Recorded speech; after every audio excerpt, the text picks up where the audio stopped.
আসসালামু আলাইকুম, সবাই কেমন আছেন? আশা করছি সবাই ভালো আছেন। আমরাও আল্লাহর রহমতে ভালো আছি। মিনারা সিদ্দিকী ব্লগে আপনাদের সবাইকে স্বাগতম জানিয়ে আজকের ভিডিওটা শুরু করলাম। এই তো জুনায়েদের বাবা নাস্তা খেয়ে নিতেছে আর মা এখানে আচার শুকাইছে। এটা অনেক দিন আগের ভিডিও, আজকে আপনাদের সাথে শেয়ার করতেছি। এই আচারগুলো ভালোভাবে সরিষা কাঁচামরিচ বাটা মেখে আমগুলো শুকিয়ে নিছে। আর আমি এখানে ডাল বসাই দিছি, তারপরে পাতাকপি ফ্রোজেন করা ছিল সেটা নামিয়ে নিছি, ইলিশ মাছ বের করছি, এগুলো এখন রান্না করব। রান্না বান্নার রেসিপি নেই। এই তো আচারগুলো শুকনো আচার, এখন তেল চিনি এগুলো মা গরম করে এখন আমগুলো ঢেলে দিছে। তারপরে 2 দিন জাল করা হবে, তারপরে 5 ফোড়ন দিবে। এই আচারটা খাইতে খুবই মজা হয়, টক ঝাল মিষ্টি, কাঁচামরিচ বাটা তো তাই অনেক ঝাল হয় আচারটা, মজাই লাগে, আমার কাছে ভালো লাগে। অবশ্যই ট্রাই করে দেখবেন। আমি জানি আমার আপুরা আরও সুন্দর সুন্দর রেসিপি জানে, তারপরও আমারটা শেয়ার করলাম আপনাদের সাথে। এই তো আচারের ফাইনাল লুক, এখন 5 ফোড়ন দেওয়া হবে, তারপরে বয়াম ভরে রেখে দিব।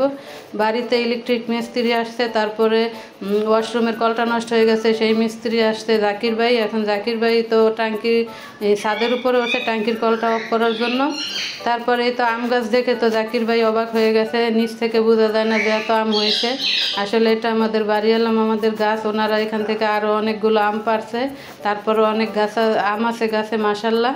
এখন জাকির ভাই তো আম দেখে ফিদা হয়ে গেছে, কি করবে সে খাইতে নিতেছে, তারপরে হাতে ধরে ধরে ভিডিও বানাইতেছে। আমি বলছি আমার জন্য ভিডিও বানিয়ে আনবেন, কারণ নিচ থেকে তো বোঝা যায় না, আর আমি তো ছাদে উঠি না, তাই সে আবার একটু ভিডিও বানাইলো আমার জন্য। তা আমার ভিডিওটা দেখার আগে অবশ্যই একটা লাইক দিয়ে দেখার অনুরোধ রইল। আর আমার আপুরা ভাইয়ারা আমাকে সুন্দর সুন্দর কমেন্ট করেন, আপনাদেরকে অসংখ্য ধন্যবাদ। তারপরে তো পুরো বোর্ডটা পাল্টিয়ে নিল মিস্ত্রি সাহেব, আমি ভিডিও বানাই তাই উনি হাসতেছে। তারপরে জাকির ভাইয়ের কল লাগানো শেষ, এখন বসে আছে। আমার কিউট বেবি আসলো, ওকে একটু কোলে নিয়ে আদর করলাম। তারপরে তো বিছানার চাদরটা পাল্টানো হবে, মেয়ে পাল্টিয়ে নেবে, আমি আবার সেটা একটু ভিডিও বানালাম আর কি আপনাদের সাথে শেয়ার করার জন্য।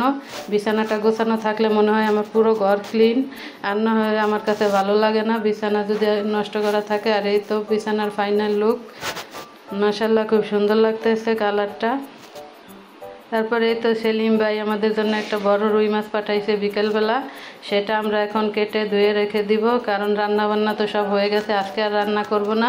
তারপর মাছ কাটা দেওয়া হয়েছে, এখন জানু আপা আসছে, আমরা বিকেলবেলা একটু মুড়ি মাখা খাবো, রমজান মাসে তো খাইছি প্রতিদিন। তারপরে এই তো আলুর চপ বেগুন এগুলো পাঠাইছে জুনায়েদের বাবা, এখন আমি এগুলো মেখে নিতেছি, সবাই একসাথে বসে খাবো। আমার ভিডিওটা ভালো লাগলে লাইক কমেন্ট শেয়ার করে আমার চ্যানেলটাকে সাবস্ক্রাইব করে আমার পাশে থাকবেন।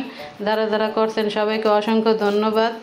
আপনাদের সুন্দর সুন্দর কমেন্ট পড়তে আমার খুবই ভালো লাগে, অবশ্যই আমাকে সাপোর্ট করবেন। আর আজকের ভিডিওটা একটু শর্ট, লং ভিডিও দিলে তো আপনারা দেখতে চান না, শর্ট ভিডিওই অনেকে স্কিপ করে চলে যান, প্লিজ স্কিপ করবেন না, পুরো ভিডিওটা দেখার অনুরোধ রইল। তারপরে তো আমরা সবাই মিলে এখন একসাথে মুড়ি খেতে আসি, আমার কিউট বাচ্চাটাও খাইতে আসে। তারপরে তো এখন চা খাবো। আর এটাকে কে কে চিনেন, এটাকে আমাদের দেশে কেররা বলে, এটা গোল গোল বড়ির মতো হয়, এটা সিদ্ধ করা ফ্রোজেন করা তো তাই আপনাদেরকে বুঝাইতে পারতেছি না। এখন এটা আমরা মাখা খাবো, চা খাওয়া শেষ হইলেই এটা আমরা মাখিয়ে খাবো, আমার বড় বোন মাখাবে। এই তো এখানে চিনি, বিট লবণ, মরিচের গুঁড়ো, তারপরে সাদা লবণ এগুলো এখন একসাথে মিক্স করে, তারপরে ওটা আগে সিদ্ধ করা ছিল সেটা এখন মাখিয়ে নিছে। এই আচারটা দেখে তো আমার এখনই জিভে জল চলে আসছে, খুবই মজা হয় এই আচারটা। আমার শাশুড়ি মা আনছিল গত বছর, এটা ফ্রোজেন করা ছিল, তারপরে এত মজা, টাটকাটা খাইলে তো আরও মজা লাগে। তারপর জুনায়েদের বাবা বেলপুরি পাঠাইলো আমাদের জন্য সন্ধ্যার পরে, সেটা আমার মেয়ে আমি মা আমরা সবাই মিলে এখন একসাথে খেয়ে নিতেছি। বেলপুরিটা অনেক মজা ছিল, খুবই মজার। আর এইসব খাবার তো আমাদের কাছে সবসময় ভালো লাগে। আজকের ভিডিওটা এইটুকুই, সবাই ভালো থাকবেন, সুস্থ থাকবেন, আল্লাহ হাফেজ।